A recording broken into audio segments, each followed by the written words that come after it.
Assalamu alaikum rahmetullahi ve berekatuhu. Aziz, muhterem Şarkı Türkistanlı qarindoshlarım.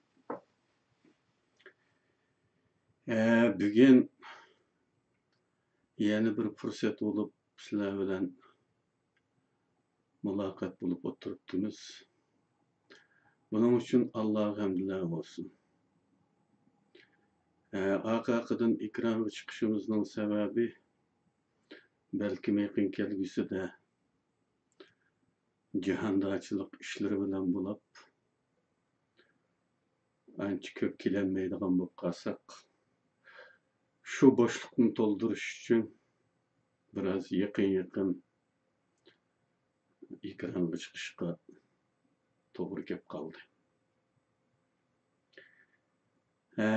Bugungi temamiz ko'rib turganingdek navbatda Sharq Turkistonliklar uchun muhim bo'lgan nuqtalar haqida notlar. İlgari men şu qarallik video söhbeti qilayotganning oxirgi paytlarida qarindoshlar tarafidan so'ralgan bir qancha savol var edi. Şu savollarni cho'rdigan holda bu söhbet temasini qanot yaydirishni to'g'ri topdim. Bulardan biri birlik, hamkorlik sadalariga bir inkas bildirish zaruriyati bormi degan savoldi. Bir og'iz so'z bilan aytsak, bundaq zaruriyat bor. Undaq bo'lsa, bu birlik qandaq shakl, qandaq tarzda bo'lishi kerak. Bunun eng to'g'ri ramkasini sizib chiqish albatta ziyolilarimizning burchidir. Ziyolilar bu qatimqi anjumanda bu haqda bir ramka yoki bir prinsip belgilash haqida qaror oldi. İnşallah bu yaqin arada xalqimiz bilan yuz ko'rishgisi. Birlik yoki hamkorlikning ichki tashqi to'salg'ulari. Tashqi to'salg'u deganda albatta buni hammamiz faraz qila oladigan Xitoy istixborot turining buzg'unchiligi, daydayga selishi, burmilishi, vasvasa yeyishi qatorliq usullar bilan bunda hamkorlikning barliqqa kelishib qilinadigan to'salg'u, ichki to'salg'u deganimizda o'z ichimizdagi nurg'un omillar ko'z tutildi. Bularning bizga bek tunish bo'lgani mansabparastlikdan kelib chiqqan ta'tirlik bo'lib, bu birleşme gavdichida o'z o'rnining nim bo'lishi millatning taqdiridanmi bakroq diqqat markazida bo'lishdan kelib chiqqan ta'tirlik. Ikkinchisi ko'z qarash masalasida kelishmaslik. Hatta buni millatning jonijon manfaatlari uchunmi bu ko'z qarashni so'rab kirish shaxsiy yoki tar guruhning manmanligini milliy manfaatdan ustun qo'yish xohishi bizda bek og'ir. Bunun yaqinda ko'rilayotgan bir misolini bu yerga qistirib o'tay. Biri davlat girbi ve devlet marşı meselesinde ikki xillik paydo qilib tafriq qilishga urinayotgan ba'zi la'natgardilar maydonga chiqyotadi. O'z vaqtida men bu ma'rif jamiyati tarafidan bozorga selingan marjonlari jipsiz ayrim bo'lgan bir davlat girbini tanqid qilgandim. Bu kelgusida bir tafriqining urug'i bo'lib qoladi, tafriqiga sabab bo'ladi deb bu jamiyatning mas'ullariga bu fikrni qo'yganimda ular buni ancha ish hisobladi. E'tiborga olmasin bo'ladigan, diqqat qilib ketmasin bo'ladigan, ancha ular qilib ketmasin bo'ladigan bir ish ko'rdi. Mana bu siyosiy sezgurlikdagi savadsizlikning ifodasi.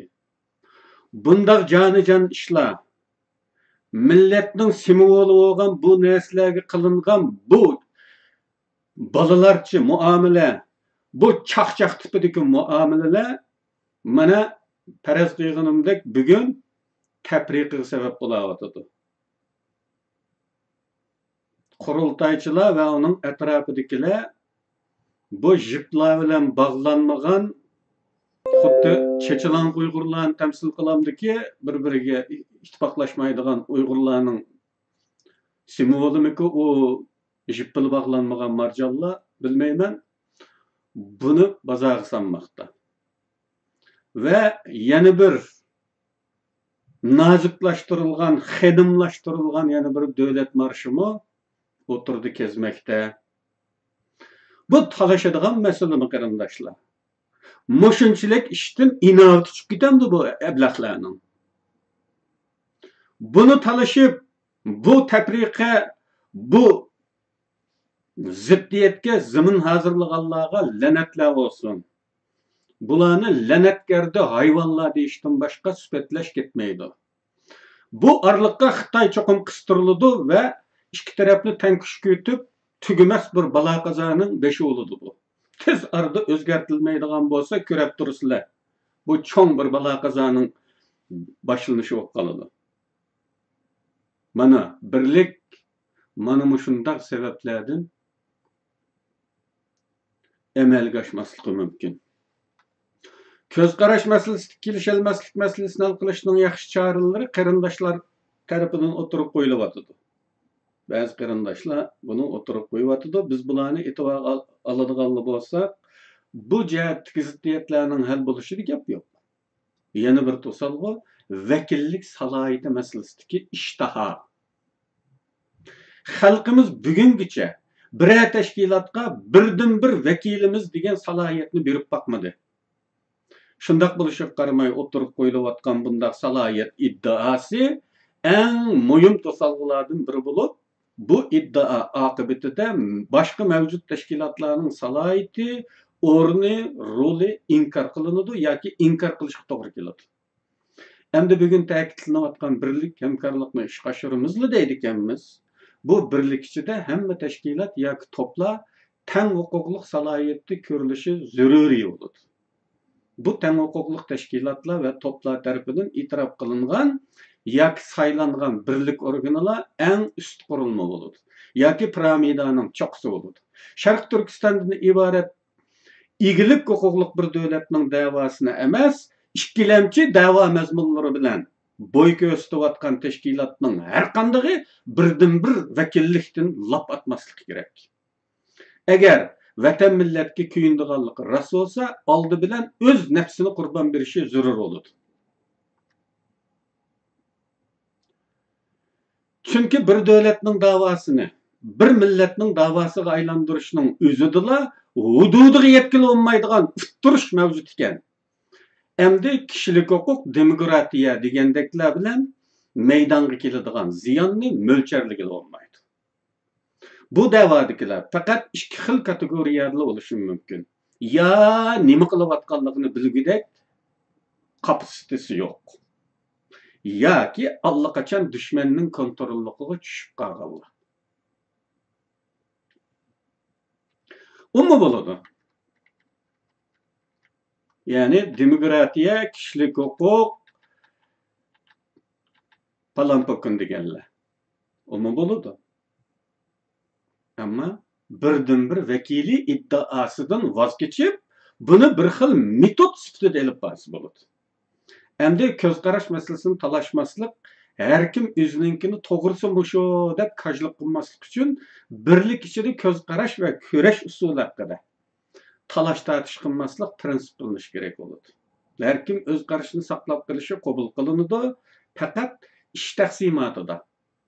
Bir tutash planlangan ishlarning taqsimotida bu ishning xarakteri nima? Buningga qaralgan holda birlikning tarkiblariga bo'linadi. Yani eğer növbet qilinadigan yoki qilinishi kerak bo'lgan faoliyat, ko'rishiladigan boshqa organlar demokratiya, kishilik huquq turida bo'lganda, shuningga munosib birisiga topshirilsa bo'ladi. Agar mustaqillik ma'nosida bo'lganda, mustaqillikni shuvar qilgan birliklar bu ishni ustiga olsa bo'ladi deganlik. Bu holda shartlik beriladigan iqtisodiy yordamlardan quruq qilish, qarshilik keltirib chiqarish xavfi bo'lmaydi. Tibet parlamentidami mana shunday o'xshamagan qarashdagi guruhlar mavjud.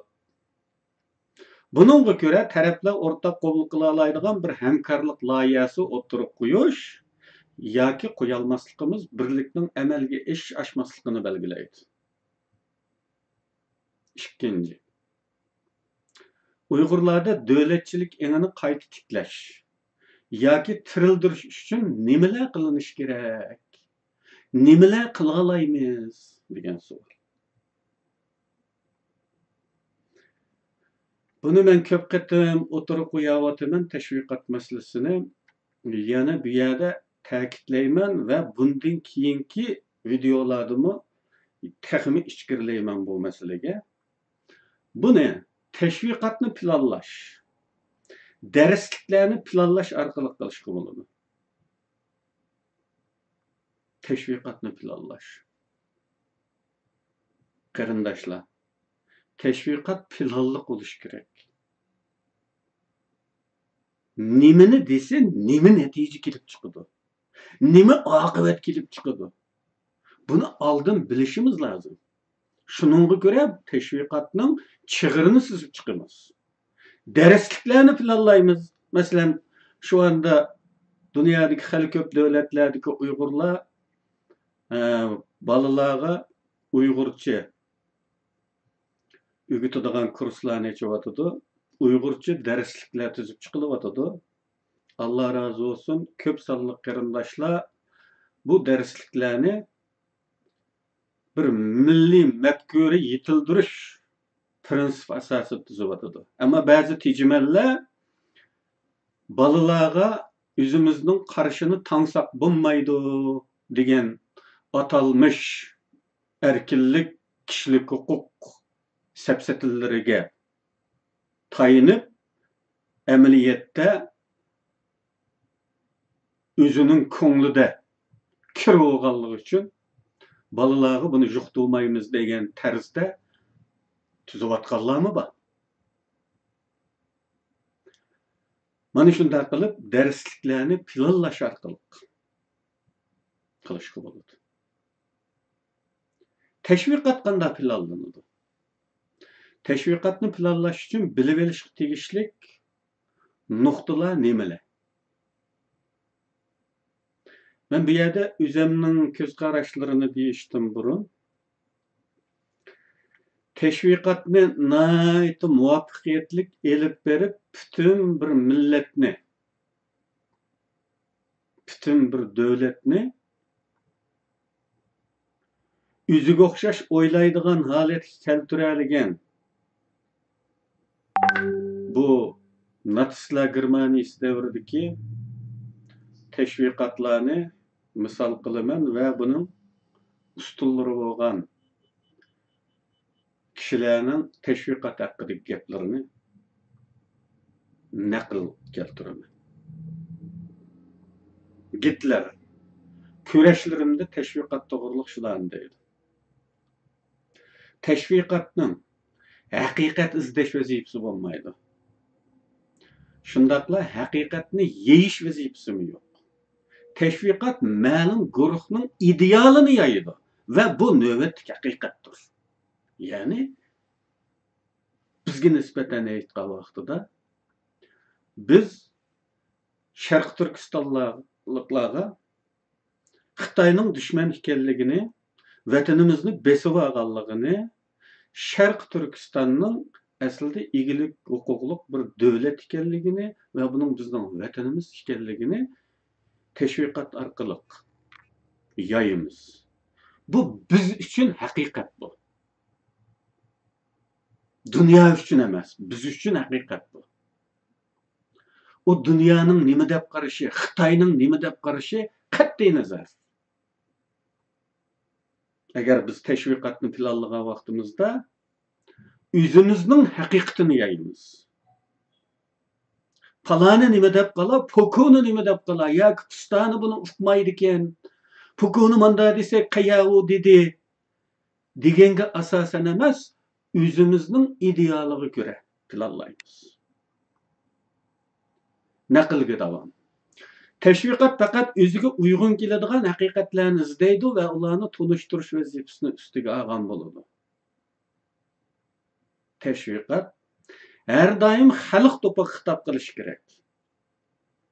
Şuna her daim teşviqatning saviyasi eng tuvan tabiqi xalq tushunarligidek tarzda bo'lishi kerak.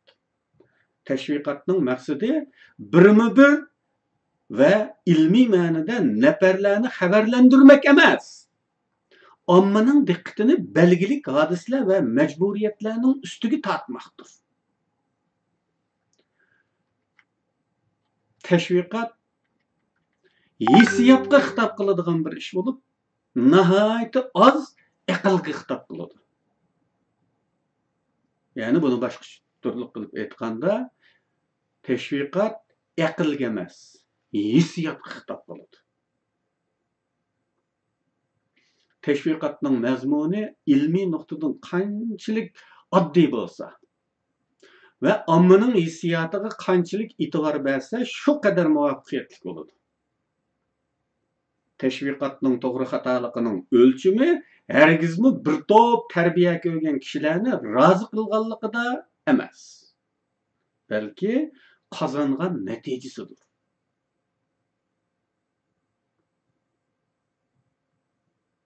Natija qozonalisidan, maqsadiga yetalisidan teşviqat to'g'ri elib berilgan bo'ladi.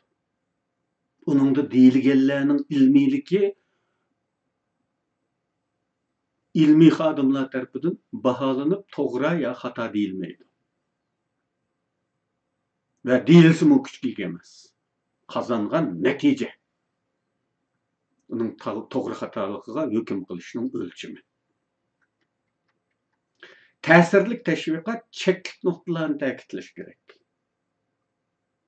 Buni xalqning eng oxirgi nafri tushunganga qadar. Bir millatning mutlaq ko'p sonligi shubha va qararsizlik ichida yashaydiganlardan iboratdir. Bizning o'z teşviqatimiz dushman tarafning nayt kichik bo'lsa-mu biror fikrga qoyillik ifodalasa, o'z haqqimizdan shubha etishga bir qadam tashlagan bo'lamiz. Bizde bunda atalmış haqiqatchilar doim tepilib turdi.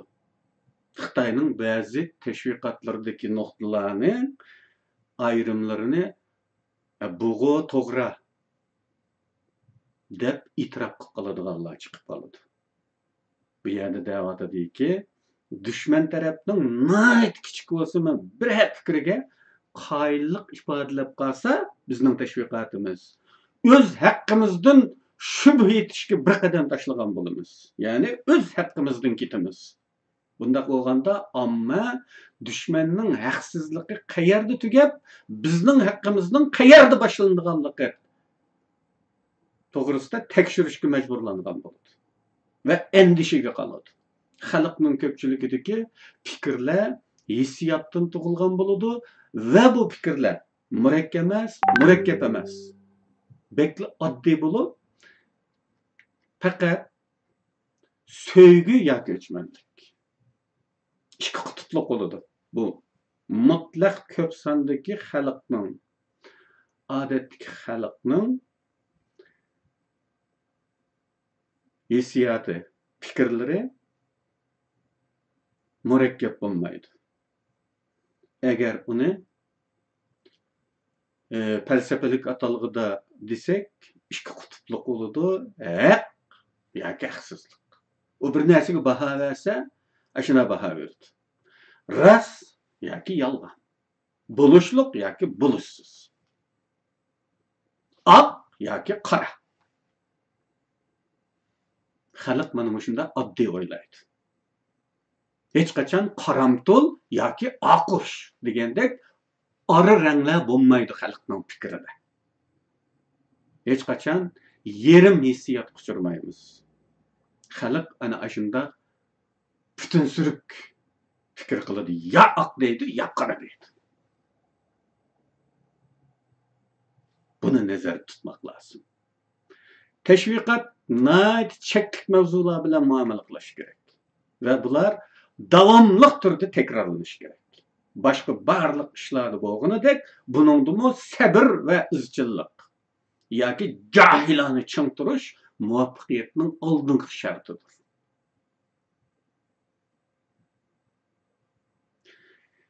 Endi Angliyalik romanchi va tanqidchi Aldous Huxley teşviqat haqida nimalarni degan, uni bir ko'z tashlab boqaylik. Teşviqatning maqsadi bir grup insonga başka bir grup insanның insan ekanligini unutturmakdır.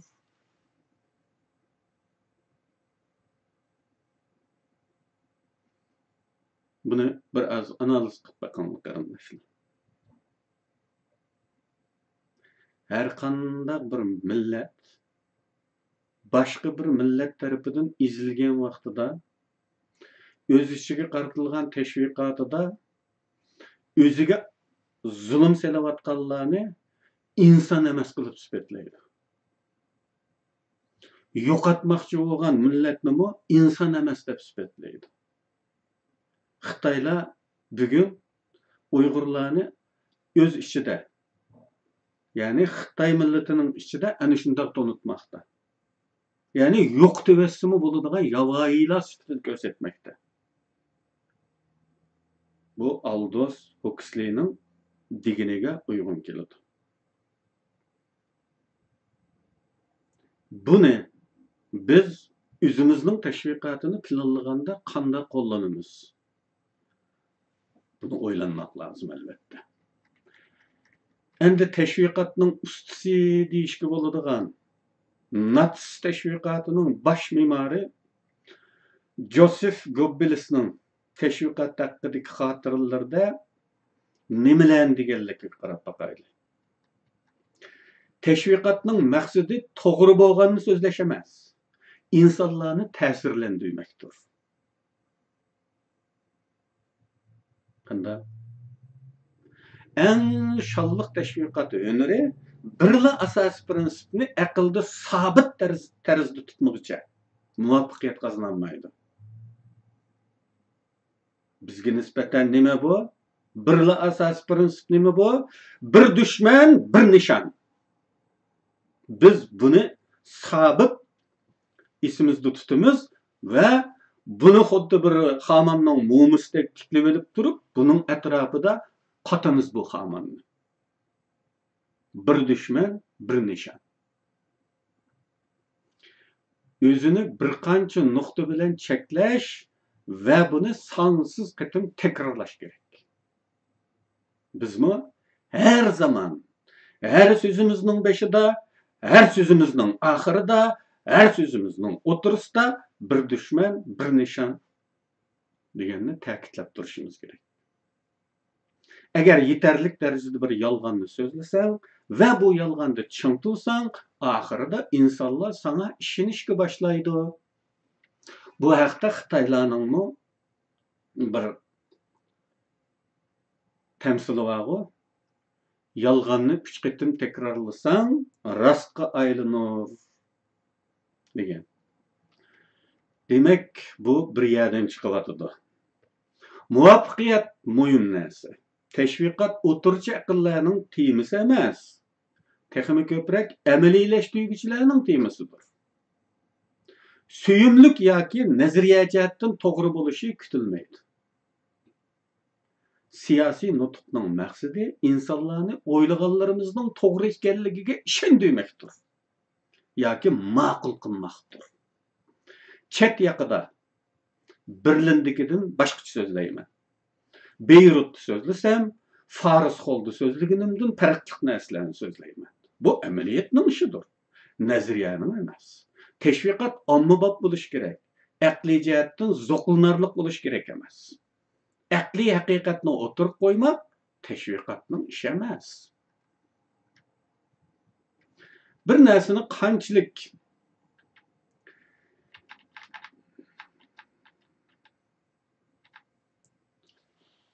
Köp tekrarlasan insanlar bununla şunçılık köp işinadi. Menimce yuqorqilardan teşviqatning qandaq asoslarga tayinish kerakligi haqida bir xulosaga kelish tez emas. Endi tashkilotlar tarafidan teşviqatga mas'ul qilingan xodimlar bu bayonlarni aqlida tutgan holda o'zimizga uyg'un keladigan, ya'ni milliy qadriyatlarimizga,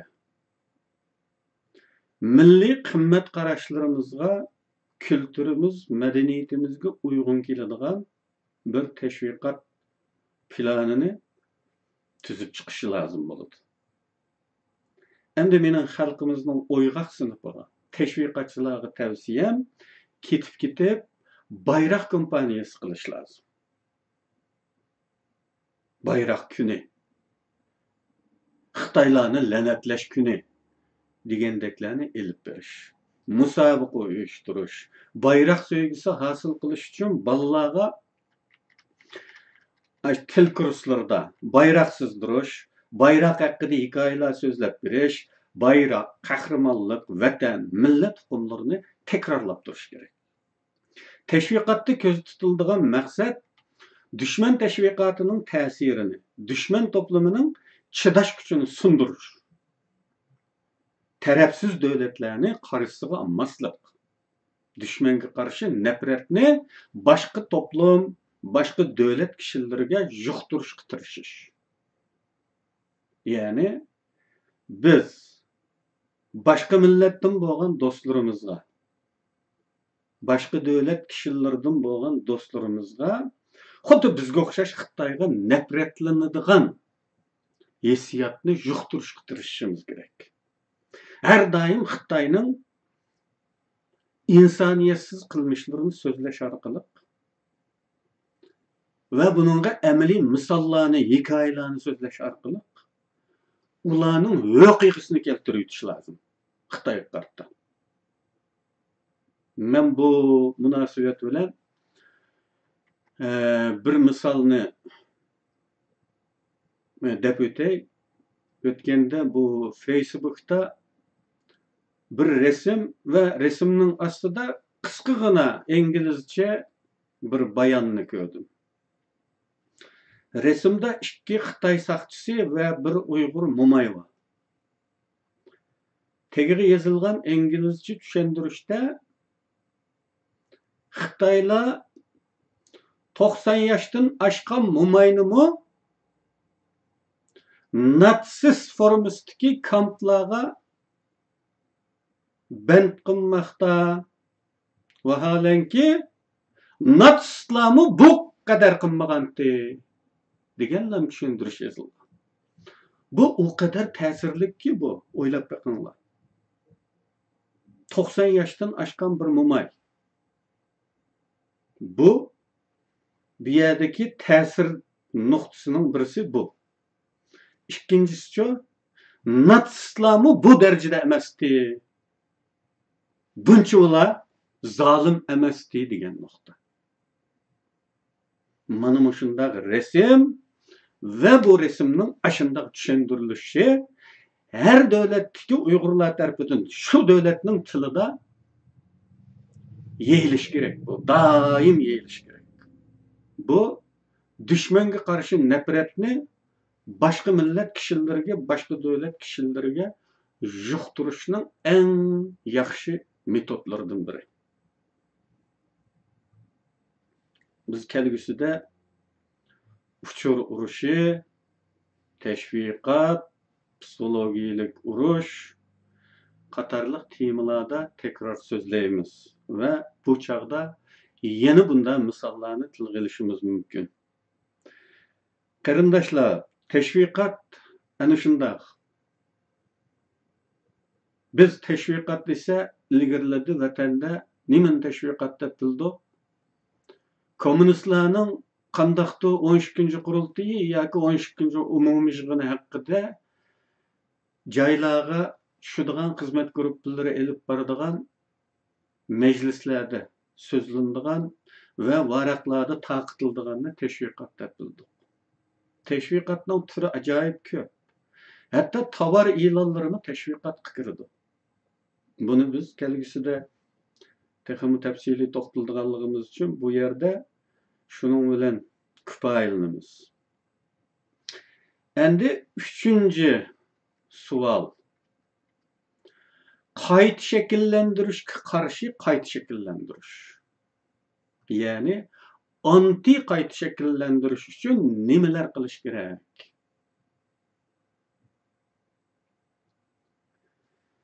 Albatta, bunu teşviqat ve ma'arif programmasının planlı bo'lishi, izchilligi, asta qadam bosqichlik, ta'sirlik bo'lish metodi orqali ishga oshirildi. Qarindoshlar, biz bugun Xitoylar bilan muntazam urushga kirish imkoniyatlariga ega emas. Ammo biz Xitoylar bilan psixologik urush qilishga, uchur urush qilishga, teşviqat urush qilishga tamamen mümkünçilikimiz bor bir vaziyatda.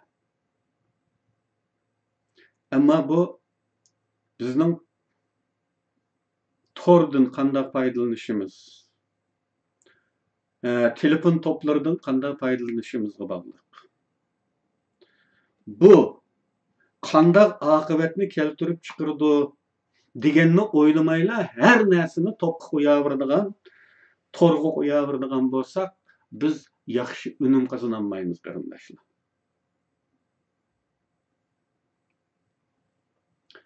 Keyingi ikki masalaning ochqichi teşviqat. Keyingi ikki savol. İsanıldıba.